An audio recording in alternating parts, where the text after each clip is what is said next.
Hello viewers, আমাদের চ্যানেলের নিত্য নতুন ভালোবাসার পাঠ গল্পগুলি সবার আগে শুনতে আমাদের অপূর্ণতা ডায়েরি চ্যানেলটি সাবস্ক্রাইব করে পাশে থাকা বেল আইকনটি অন করে রাখুন। ধন্যবাদ।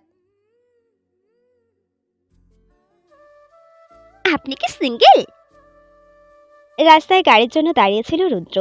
হুট করে কারো বলা এই কথাটা কানে আসতেই নিজের পাশে তাকালো। স্কুল ড্রেস পরনে, দুদিকে দুটো বেনুনি ঝুলিয়ে, কাঁধে ব্যাগ দেখে যে মেয়েটি রুদ্রর দিকে পিটপিট করে তাকিয়ে আছে তাকে রুদ্র এর আগে কখনো দেখেনি। রুদ্রের ভাবনার মধ্যে আবারও প্রশ্ন ছুড়ল মেয়েটি। বলছেন না কেন? আপনি কি সিঙ্গেল? রুদ্র রাগ করতে গিয়ে হেসে ফেলল। মেয়েটির গাল টেনে দিল। তোমার নাম কি বিচ্ছি? কোথায় থাকো? মেয়েটির স্বর এবার ঝাঁঝালো শোনালো।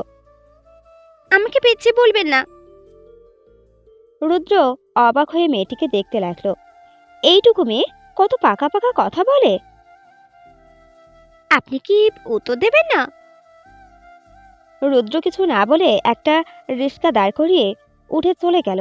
পেছনে রেখে গেল কয়েক সেকেন্ডের দেখা মেয়েটিকে। রুদ্র চলে যাওয়া রিক্সার দিকে তাকিয়ে থাকলো মেয়েটি। চেহারায় অভিমান।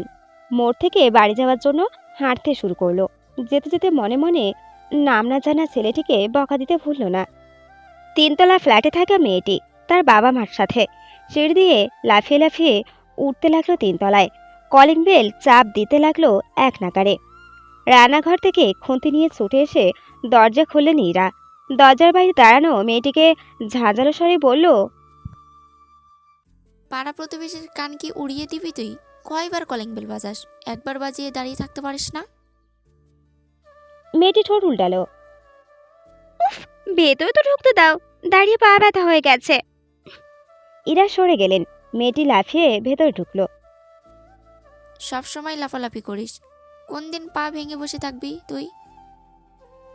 মায়ের কথাটাতে বিশেষ গায়ে মাখল না সে। মোড়ে দেখা ছেলেটির কথা ভেবে সোফায় বসে মিটিমিটি হাসতে লাগলো। ইরা ভুরু কুচকে মেয়ের কাণ্ড দেখছেন।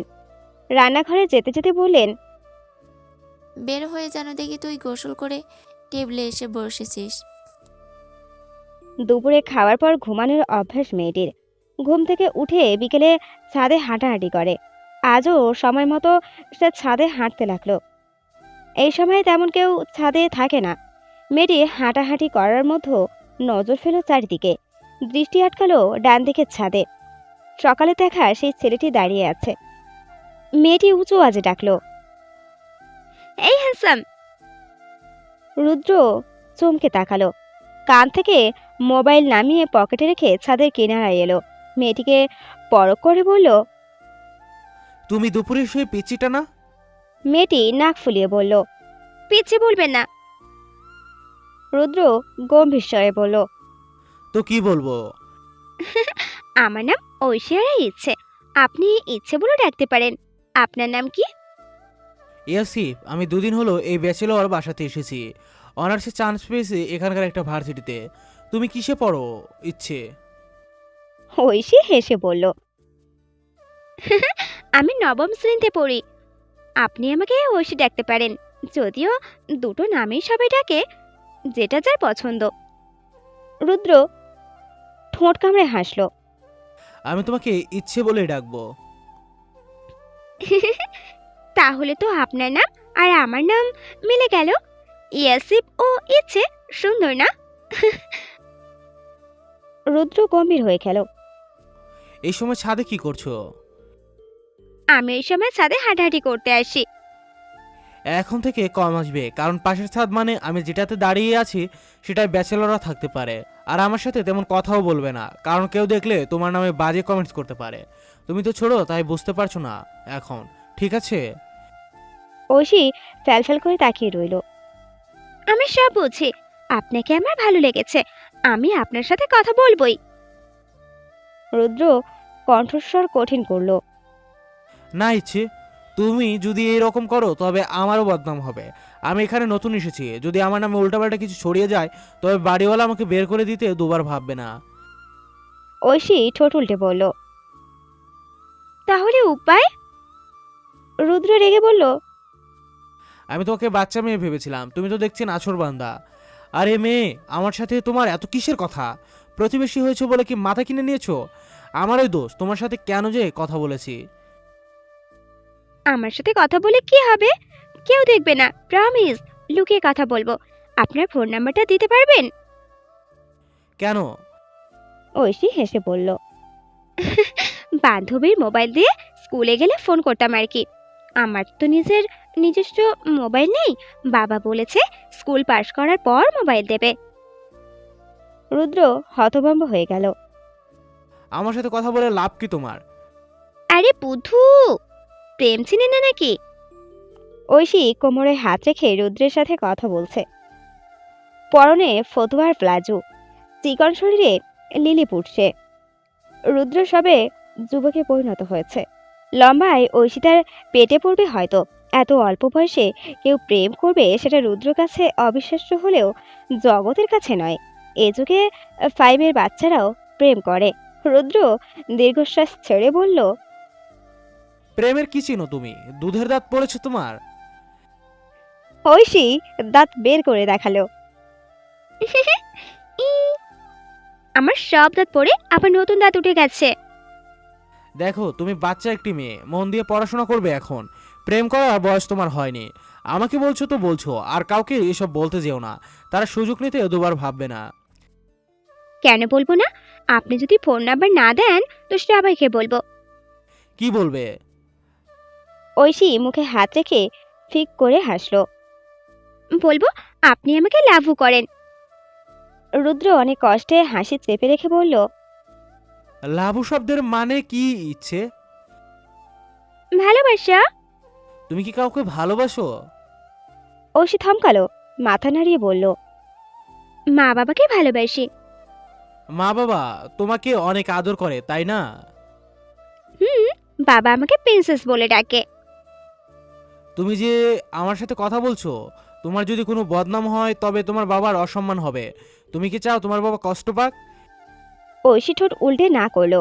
রুদ্র হেসে বলল, এই তো লক্ষ্মী মেয়ে, এবার ছাদ থেকে চলে যাও। আর কখনো আমার সাথে কথা বলো না, কেমন? ঐশী ছলছল চোখে তাকালো। আপনাকে দেখলেই আমার কথা বলতে ইচ্ছে করে। নাম্বারটা দিন, তবে আমি আপনার সাথে সামনাসামনি কথা বলবো না, সত্যি। রুদ্র হতাশ, হাত জোর করে বলল, ক্ষমা করো ভাই, তুমি আমার কেউ হও না, তবুও তোমাকে এতক্ষণ বোঝাতে চেষ্টা করেছি। তোমার বদনাম হলেও আমার কিছু আসবে যাবে না। বেহায়া মেয়ে মানুষ আমার পছন্দ না, যত সব। রুদ্র ছাদ থেকে নেমে গেল। ঐশী ঠোঁট উল্টে নাক টানছে। ইয়াসির তাকে পছন্দ করে না ভেবে চিৎকার করে কাঁদতে ইচ্ছে করছে। বাইরে ঝিরিঝিরি বৃষ্টি হচ্ছে।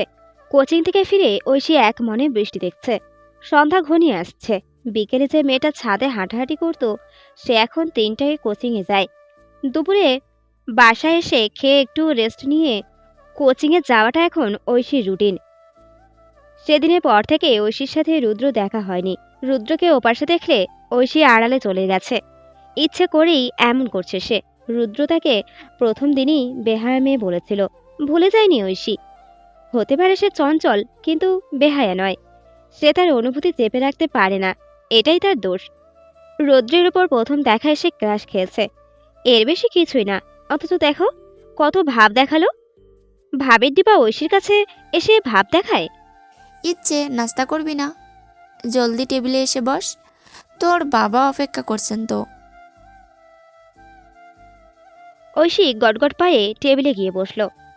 তাহের ইফাত মেয়ে প্লেটে নাস্তা দিলেন। ঐশী খেতে খেতে বললেন, স্কুল থেকে ট্যুরের আয়োজন করা হয়েছে বাবা। তুমি কি যেতে চাও মা? যেতে ইচ্ছে করছে, সবাই যাবে। ঠিক আছে, যত টাকা লাগে তোমার মায়ের কাছ থেকে নিয়ে যেও। কবে ট্যুর? 2 দিন পর। নাস্তা করে ঐশী রুমে এলো। বই খাতা নিয়ে বসে অঙ্ক কষতে লাগলো। রাত 8টার দিকে কাঁথা মুড়ি দিয়ে শুয়ে পড়ল সে। বৃষ্টির কারণে ঠান্ডা ভাব চারিদিকে।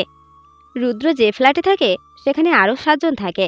ফ্ল্যাটে 3টে রুম, একটাতে 3 জন ও বাকি দুটোতে 2 জন করে থাকে তারা।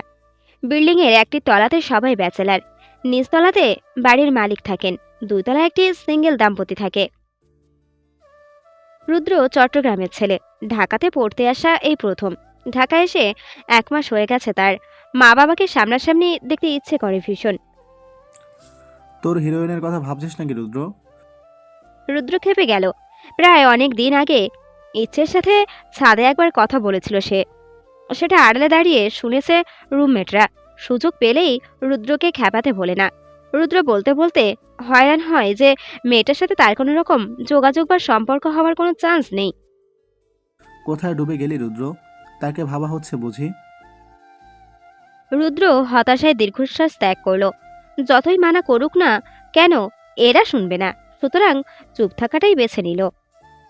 আচ্ছা মামু, তোর হিরোইনের সাথে সেদিনের পর আর দেখা হয়নি? রুদ্রের স্পষ্ট উত্তর। না, সে আমার কেউ হয় না, সুতরাং দেখা হওয়ারও কোনো চান্স নেই। সে বেচারি হয়তো তোর কথায় রাগ করেছে, তুই একবার গিয়ে দেখা দিতে তো পারিস। সেদিন দেখলাম মুখ গোমরা করে হেঁটে যাচ্ছে। আহারে বেচারি। দেখ, তোরা যা ভাবছিস তা নয়। মেয়েটা হয়তো প্রথম দেখায় ক্রাশ খেয়েছিল, এর বেশি কিছু নয়। সো এটা অফ কর। ওরা রুদ্রকে কিছু বলল না। রাতে খেয়ে পড়া শেষ করে ঘুমাতে ঘুমাতে 11টা বেজে গেল। ঘুমে তলিয়ে যাওয়ার আগে রুদ্র ভাবল বেকার না থেকে কয়েকটা টিউশনি করালে মন্দ হয় না। ভাবনা অনুযায়ী সকালে রুমমেটদের বলল সে। রুদ্রের রুমমেট একজনের নাম সবুজ। সে বলল, পাশের বিল্ডিংয়ে একজন আঙ্কেল নিজের মেয়ের জন্য টিউশন টিচার খুঁজছেন। সরকারি চাকরিজীবী, ভালো বেতন দিবে, কিন্তু পড়াবি তুই। রুদ্রের ভুরু কুচকে গেল। পাশের বিল্ডিং মানে যেটাতে ইচ্ছে থাকে? মেয়ের নাম কি? আরে এত কিছু জানি না কি আমি? আমি টিউশন করি, সেজন্য আঙ্কেল আমাকে বলেছিল। তুই যদি করতে চাস তো বল, ওদের বাসায় নিয়ে যাব তোকে। কথা বলে আসবি, ভালো মনে হলে করবি, নয়তো না। তোর তো আমার মতো টাকার চিন্তা হয় না, তোর বাবার আছে, সো চিল। রুদ্রের মন খারাপ হয়ে গেল। বাবা না থাকা যে কতটা কষ্টের সেটা সবুজকে দেখলে বুঝতে পারে সে। মাথার উপর ছায়া না থাকলে জীবন দুর্বিষহ লাগে। সবুজের বাবা নেই, টিউশনি করায় দিনরাত। নিজের পড়াশুনো, থাকা, খাওয়া, পড়া, খাওয়ার পর যা থাকে তা বাড়িতে পাঠাতে হয় ওর। বাড়িতে মা বোন আছে। রুদ্র হঠাৎ বলল, টিউশনিটা বরং তুই কর। একটা পড়ালে দুইটা টিউশনি করে যেটা পাস সেটা পাবি। দুটো আমাকে দিয়ে তুই এটা কর প্লিজ, তোর সময় বেঁচে যাবে তাহলে। সবুজ মাথায় হাত দিল। আরে বোকা, আমি করলে তো কবেই করতে পারতাম। তুই যদি করিস তো বল, নয়তো বাদ দে। রুদ্র ইতস্তত করে বলল, ঠিক আছে, চল কথা বলে দেখে। নাকে মুখে নাস্তা খাচ্ছে ঐশী। কাঁধে স্কুল ব্যাগ। ইরা কোমরে হাত রেখে দাঁড়িয়ে আছেন। ঐশী দ্রুত গিয়ে পানি খেলো। আয় না মা, এবার আমি যাই, দেরি হয়ে যাচ্ছে তো। ইরা অনুমতি দিতেই ঐশী দরজা খুলো। দৌড়ে গিয়ে বের হওয়ার আগেই সামনে দুজন লম্বা পুরুষকে দাঁড়িয়ে থাকতে দেখল। সবুজ ও রুদ্র হাঁ করে তাকিয়ে আছে। সবুজ সবেই কলিং বেল চাপ দিতে যাচ্ছিল, তার আগেই দরজাটা খুলে গেছে। সবুজ রুদ্রকে টেনে সাইডে দিল।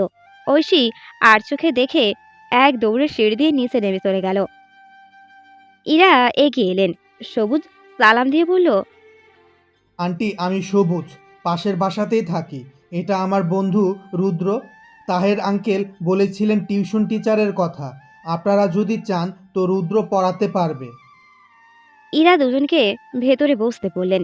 চা নিয়ে দুজনকে খেতে বললেন। কবে বলেছিল টিউশন টিচারের কথা? সবুজ কপালে হাত ঘষে ভাবল, হবে 1.5 মাস বা 2 মাস আগে। বলতে বিশ্বস্ত কাউকে পাননি তোমাদের আঙ্কেল, সেজন্য মেয়েকে কোচিংয়ে ভর্তি করে দিয়েছেন। যদিও কোচিংটা দূর হয়ে যায়, আমি তোমাদের আঙ্কেলের সাথে কথা বলবো। মেয়েটা অত দূর কোচিং করে ক্লান্ত হয়ে যায় অনেক। টিউশন টিচার পেলে ভালোই হবে। তুমি কিসে পড়ো বাবা? রুদ্র উত্তর দিল, অনার্স ফার্স্ট ইয়ারে আন্টি। এসএসসি কোন বিভাগ থেকে পাশ করেছো? সায়েন্স। ইরা খুশি হয়ে বললেন, বেশ তো, আমার মেয়েও সায়েন্স নিয়ে পড়ে 9ম শ্রেণীতে। দরজা খোলার পর যাকে দেখলে ওই হবে তোমার ছাত্রী। একটু চঞ্চল, তবে গম্ভীর চেহারা করে পড়াবে, তাহলেই দেখবে ভয়ে পড়বে। সবুজ হেসে বলল, ঠিক আছে আন্টি, আমরা তবে আজ উঠি। ঠিক আছে বাবা, তোমরা এসো। আমি তোমাদের আঙ্কেলের সাথে কথা বলে তোমাদের জানাতে বলবো। সবুজ ও রুদ্র বিল্ডিং থেকে বের হলো। রুদ্র লম্বা শ্বাস ছেড়ে বলল, এটা তো সেই মেয়ে দোস্ত, এই মেয়েকে আমি পড়াতে পারবো না। সবুজ বোঝানোর ভঙ্গিমাতে বলল, দেখ, মেয়েটা তোকে একদিনই ডিস্টার্ব করেছে। ওটাকে যদিও ডিস্টার্ব বলে না, বাট যেটা করেছে তো করেছে। মেয়েটা তোকে আর ডিস্টার্ব করেনি যেহেতু, তাহলে তাকে পড়াতে অসুবিধা কোথায়? তুই তো বলেছিস ক্রাশ খেয়েছিল, আর এখন তার দেখাও হয় না, কথাও বলে না, তবে সমস্যা কি? রুদ্র ঠোঁট কামড়ে ভাবল কিছুক্ষণ, মাথা চুলকে বলল, দেখ টিউশনটা হয় কি না, যদি মেয়েটার মতিগতি ভালো না লাগে তবে কিন্তু আমি ছেড়ে দেব। সবুজ গাল টেনে দিল। আহারে বন্ধু, তুমি মেয়ে মানুষকে এত ভয় পাও কেন? রৌদ্র কিছু বলল না, ভাবল ইচ্ছে উল্টোপাল্টা আচরণ না করলেই হয়। আজ ঐশীর ট্যুরে যাওয়ার দিন। সকাল সকাল তৈরি হয়ে কাঁধে জামা কাপড়ের ছোট্ট একটি ব্যাগ নিয়ে সে মোড়ে দাঁড়িয়ে আছে রিস্কার জন্য। রৌদ্র তখন মোড়ের দোকানে চা হাতে নিয়ে বসেছে। রাস্তা থেকে চোখ পড়তেই ঐশীকে নজরে পড়ে তার। গতকালের কথা মনে করে রুদ্রর মুখটা থমথমে হয়ে গেল। ঐশীর বাবা কিছু বলার আগে ঐশী নিজেই রুদ্রকে টিচার হিসেবে রিজেক্ট করে দিয়েছে। ব্যাপারটা মারাত্মক লেগেছে রুদ্রের। চায়ের বিল দিয়ে সে উঠে দাঁড়ালো, এগিয়ে গেল ঐশীর দিকে। পকেটে হাত গুজে টানটান হয়ে দাঁড়িয়ে বলল, কোথায় যাচ্ছ ইচ্ছে? ঐশী তাকালো না, জবাব দিল, স্কুলে যাচ্ছি। স্কুল ড্রেস ছাড়া ঢুকতে দিবে? আজ ক্লাস হবে না, আমরা টুয়ে যাব। কোন জায়গায়? কক্সবাজারে। রুদ্র খোঁচা খোঁচা দাড়িতে হাত বোলালো। আমি চট্টগ্রামের ছেলে ইচ্ছে। এর আগেও একবার বলেছিলেন। রুদ্র ঐশীর মুখের দিকে তাকিয়ে রইল। প্রথম দিনের মেয়েটির সাথে এই মেয়েটার একটু বেশি অমিল। তুমি কি আমার সাথে রাগ করছো? না, মানুষ আপনজনের ওপর রাগ করে। তোমার কি মন খারাপ? ঐশী রিস্কা দাঁড় করিয়ে তাতে উঠে পড়ল। রৌদ্র তড়িৎ গতিতে চেপে বসলো রিস্কায়। ঐশী হকচকি গিয়ে সরে বসল, নাক ফুলিয়ে বলল, আপনি উঠলেন কেন? নামুন নামুন বলছি। রিস্কা চলতে শুরু করেছে। ঐশী মুখ ঘুরিয়ে রেখেছে, বলল, আমার তোমাকে কিছু বলার আছে ইচ্ছে। কি বলবেন বলুন, আর রিক্সা থেকে নামুন। আমাকে তোমার কেমন লাগে ইচ্ছে? কোনো রকমই লাগে না। ইগনোর করছো? কি সমস্যা আপনার? রুদ্র কাতর স্বরে বলল। ঐশী, এভাবে কথা বলছো কেন? তো কিভাবে বলবো? ভালোবেসে সুন্দর করে কথা বলবে। ঐশীর ভুরু কুঁচকে গেল। রুদ্র হাত বাড়িয়ে গাল টেনে দিল। তুমি অনেক সুন্দর। আপনি ঠিক আছেন? রুদ্র হাত ধরল। তোমার মন খারাপ কেন ইচ্ছে? আপনি আমাকে নিজের আসল নাম বলেননি কেন? রুদ্র অবাক। তোমাকে আমি নিজের আসল নামই বলেছি ইচ্ছে। তবে সবাই আপনাকে রুদ্র ডাকে কেন? আমার পুরো নাম রৌদ্র ইয়াসিফ। ঐশী হাত ছাড়িয়ে নিল।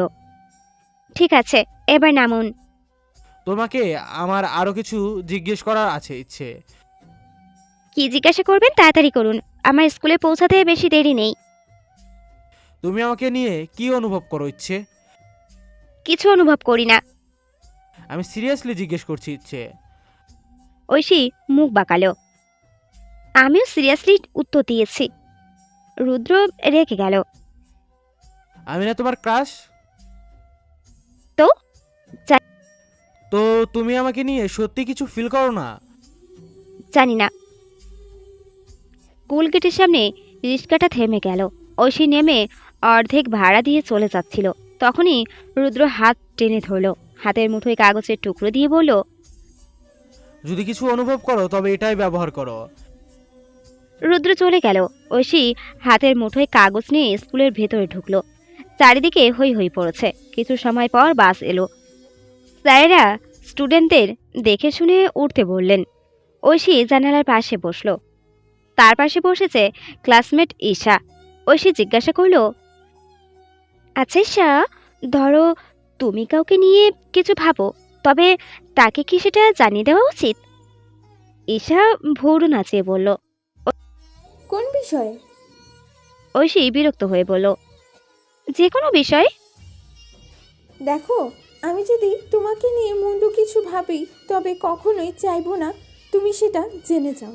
আমিও তোমাকে কখনো সেটা বলতে যাব না। নিশ্চয় বলা উচিত নাকি অনুচিত সেটা তোমার বিষয়টার উপর নির্ভর করছে আসলে। ঐশী হাতের কাগজটা দেখালো। আমি একজনকে নিয়ে বিশেষ কিছু অনুভব করি। প্রথম সেটা ক্র্যাশ মনে হলেও আমার মনে হচ্ছে আরো বেশি কিছু অনুভব করি। আমার কি তাকে সেটা জানিয়ে দেওয়া উচিত? অবশ্যই জানাবে। তোমার হাতে ওটা কি? ঐশী কাগজের ভাঁজ খুলল, দেখলো তাতে নাম্বার লেখা। ঈশা ঠোঁট চেপে হেসে বলল, আয় হায়, বিশেষ কিছু যেহেতু অনুভব করো তাহলে তাকে উত্তরটা দিয়ে দাও। সে নাম্বার দিয়ে বলেছে যদি কিছু অনুভব করি তবেই এটা ব্যবহার করতে। দেরি করছো কেন পাগলি? তুমি জানো আমার সেকেন্ড বয়ফ্রেন্ডকে প্রথমে পাত্তা দেয়নি বলে সে আরেকজনের সাথে রিলেশনে যেতে চেয়েছিল। মাই গড! ঐশী হতভম্ব দৃষ্টিতে তাকিয়ে বলল, সে এমন নয়, সে আলাদা।